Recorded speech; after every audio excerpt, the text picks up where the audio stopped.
आज मैं आपको एक ऐसी घटना सुना रहा हूँ जिससे कि आपको एक सीख मिल सकती है।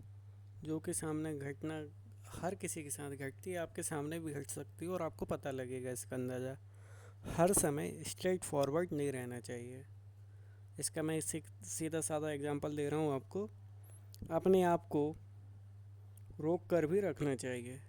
जुबान को घाव लगाकर अगर आप किसी से कुछ कहते हैं तो वह उसके दिल में तीर की भांति चुभ जाते हैं। मैं आपको अपने सामने घटी एक घटना बता रहा हूँ।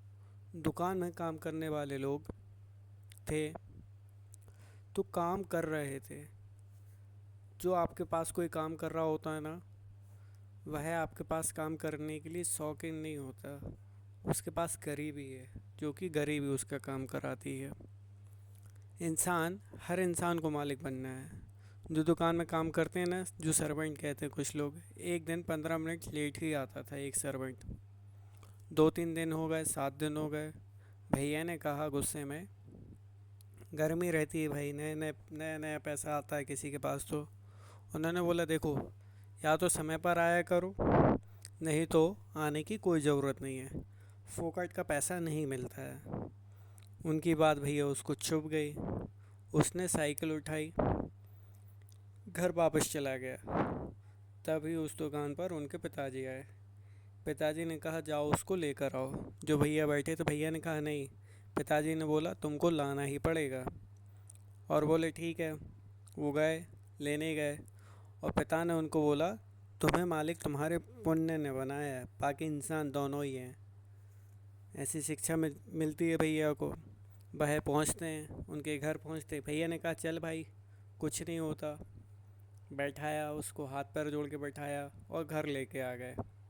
भैया ने पूछा दोपहर में, जब माहौल ठंडा हो गया, कि अच्छा तुम लेट क्यों आए थे। तो जो भैया थे, जो उनके यहाँ काम करते थे, बोले भैया आप ये तो पूछते कि मैं लेट क्यों आया था। तो बोले हाँ, मेरे घर में आटा नहीं था। पड़ोसी के यहाँ मैंने झाड़ू पोछा किया, फिर उनके यहाँ मैं आटा लेकर आया।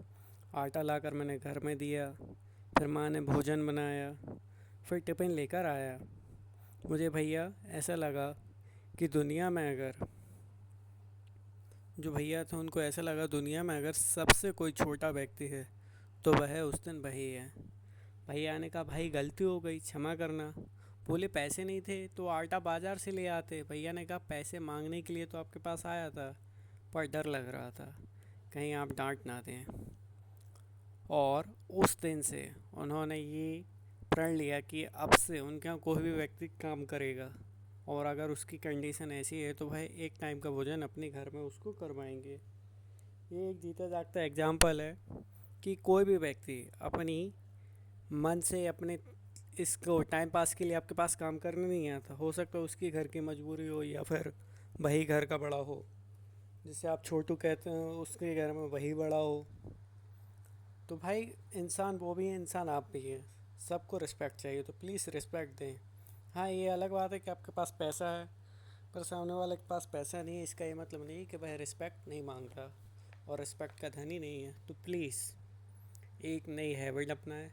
हर व्यक्ति को, छोटा हो बड़ा हो, गरीब हो अमीर हो, सबको रिस्पेक्ट दें, प्यार दें और किसी से भी गलत ना बोलें। और अगर आपको गुस्सा आता है, उस टाइम के लिए आप बाहर चले जाइए, क्योंकि एक पल की गुस्सा सामने वाले की लाइफ ख़राब कर देती। हो सकता है आपने जिसको डांट रहे हो उसके दिल में वह बात चुभ जाए, वह कोई गलत कार्य कर दे या गलत कदम उठा ले, और वह फिर आपको गिल्ट बन जाती है कि मेरी वजह से ये सब हुआ है।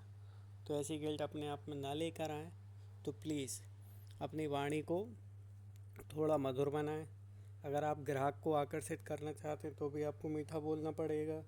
नए नए प्रलोभन से भी कुछ नहीं होता। अगर आप प्यार से किसी से बात नहीं करोगे तो कोई भी आपकी दुकान पे आकर्षित नहीं होगा। ज़रूरी नहीं कि आप बहुत बड़ी सेल निकाल रहे हैं या कुछ कर रहे हैं, अगर आप किसी से बदतमीज़ी से बात करेंगे तब भी आपकी दुकान नहीं चलेगी।